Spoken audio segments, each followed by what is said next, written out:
မင်္ဂလာပါတကယ်ချင်းတို့ရေဒီနေ့တော့ဘူးတီကြော်ချက်ကလေးချက်စားကြရအောင်နော်ချန်ထွက်ဘူးတီလေးကိုဒီနေ့တော့ကြော်ချက်ကလေးချက်စားမယ်။ဘာလို့ဆိုတော့ကိုကသွားပြီးတော့လိုက်ဝယ်လို့ဆိုရင်ခါလေးကြာဘူးတီချင်းချင်းကြီးဆိုရင်ကြော်ချက်ချက်စားလို့ရှိရင်မကောင်းဘူးအဲ့တော့ဘူးတီ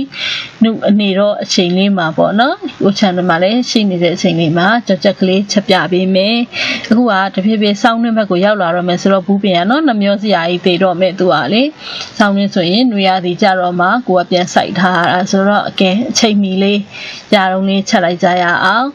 ကဲအခုဒီမှာကဘူးစီကိုအနေတော့တုံထားပြီးလို့ရှိရင်ငကြီးကြောက်လိုအပ်တယ်ငကြီးကြောက်ကိုကြတော့2နာရီကြာအောင်ရေးစိမ့်နဲ့ရေးစိမ့်ထားလို့ရှိရင်ဒါဆိုရင်အထက်ကအယိုးတွေကိုအလွယ်တကူပဲနှင်ထုတ်လို့ရသွားပြီပေါ့နော်အဲ့လိုနှင်ထုတ်လို့ရပြီဆိုလို့ရှိရင်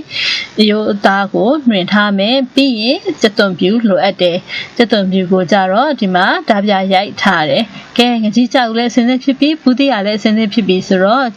ကြော်ချက်ကလေးချက်ဖို့အတွက် CO ကိုအရင်ဦးဆုံးတယ်မယ်နော်တော့ဘူးတီဟင်းကားချက်တဲ့ခါကျရင်တော့ဘာစီမှမလိုအပ်ပေမဲ့ကြော်ချက်ချက်တယ်ဆိုလို့ရှိရင်တော့စီလေးနည်းနည်းထည့်ဖို့လိုအပ်တယ်ကဲအခု CO ပူလာအောင်ခဏဆောင်လိုက်ကြရအောင်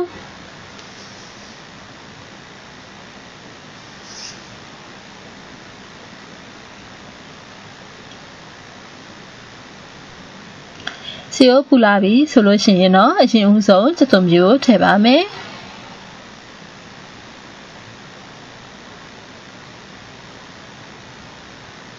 စက်သွန်ပြူကိုဒီလိုလေးလှုံးသွားပြီးတော့အနက်လေးမှုေးလာတဲ့အထီကိုခဏလေးဆောင်းပေးပါမယ်နော်စက်သွန်ပြူတွေအနက်ကောင်းကောင်းမှုေးလာပြီဆိုလို့ရှိရင်တော့ငကြီးကြောက်ကိုထည့်လိုက်ပါမယ်ပြီးရင်တော့ဒီငကြီးကြောက်နဲ့စက်သွန်ပြူနဲ့အနက်မှုေးလာပြီးတော့ပေါ့နော်ငကြီးကြောက်ကအနက်သက်တွေလည်းအကုန်လုံးတောက်သွားအောင်လို့ဒီလိုနနာလေးလုံပေးမယ်အယိုးတွေအားလုံးနှွှထားပြီးသားဆိုတော့အယိုးတွေရှိနေမှာကိုတော့မပူပါဘူးအယိုးနှွှမှုအတွက်ဒါကြောင့်ခုနနနာကြီးတောက်ကြအောင်ရေစိမ့်ထားတာပါ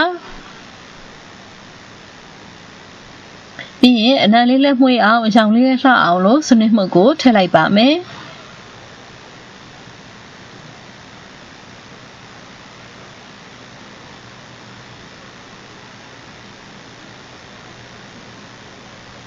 သူတို့ကိုဒီလိုမျိုးနှက်ဆက်သွားအောင်လို့အနံလေးလည်းမှုေးသွားအောင်လို့ကောင်းကောင်းမှုေးပေးမယ်ကဲပြီးပြီဆိုလို့ရှိရင်ဒီလိုနေထားရောက်လာပြီဆိုလို့ရှိရင်တော့ဘူးတီကိုထည့်လိုက်ပါမယ်ဘူးတီထည့်ပြီးပြီဆိုရင်လည်းအထက်အောက်ကိုကောင်းကောင်းနှက်ဆက်သွားအောင်လို့မှုေးပေးမယ်နော်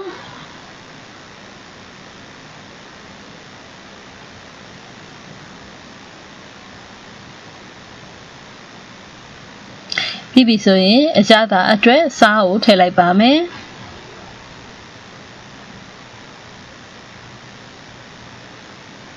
ပြီးရင်အချိုရတာအတွက်ဟွန်တချီငါမှုန်ကိုထည့်ပါမယ်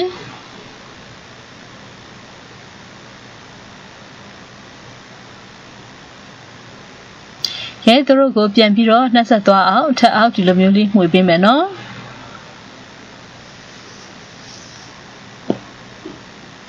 အနံလေးကမှုေးလာပါပြီအခုအချိန်မှာရေကိုလုံးဝမထည့်ထားရသေးပါဘူးเนาะရေမထည့်သေးပဲနဲ့အဖုံးအုပ်ထားပြီးတော့သူ့အနေနဲ့သူရေဖြတ်လာပြီးနှုတ်တဲ့အထိစောင့်လိုက်ကြရအောင်ကဲအခုလှမ်းကြည့်လိုက်မယ်ဆိုလို့ရှိရင်ဒီမှာအနံ့ကလည်းအရန်ကိုမှုေးနေပြီဘူးစီနှုတ်ဖို့အတွက်ကတော့လိုပါသေးတယ်ဆိုတော့ရေထည့်ရပါမယ်เนาะရေထည့်တဲ့အခါကျရင်လည်းနည်းနည်းလေးပဲထည့်မယ်နော်ဒီဘူးသီးမြုပ်အောင်အထိအောင်မထည့်ရပါဘူးဘာလို့ဆိုတော့ဒီဘူးသီးကသူက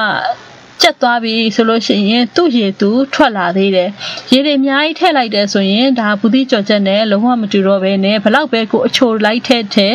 ရတာရှိတယ်ဘူးသီးကြော်ချက်ကိုရမှာမဟုတ်ဘူးတဲတော့မလို့ရေကိုနည်းနည်းလေးပဲထည့်မယ်ဘာဖြစ်လို့ဆိုသူ့ဒီရေထွက်လာဖို့အတွက်ဘူးသီးရဲ့ရေထွက်လာဖို့လောက်ပဲထည့်မယ်ကဲအခုလိုမျိုးဒီမှာပုတ်ဆူပြီးတော့ချစ်လိုက်တယ်ဆိုရင်ဘူးသီးကနှူးနေပြီဆိုရင်ဒါဘူးသီးကြော်ချက်တစ်ခွက်ကိုရပါပြီ။ तू ကရေအများကြီးနဲ့ချက်ရတဲ့ဟင်းမဟုတ်ပါဘူးဒီလိုမျိုးရေခက်ဆက်ဆက်ကလေးပဲချက်ရတဲ့ဟင်းပါကဲအဆုံးမှာတော့ငရုတ်ကောင်းမှုန်လေးထည့်လိုက်ပါမယ်ဒါကျမကြိုက်ပေါ့နော်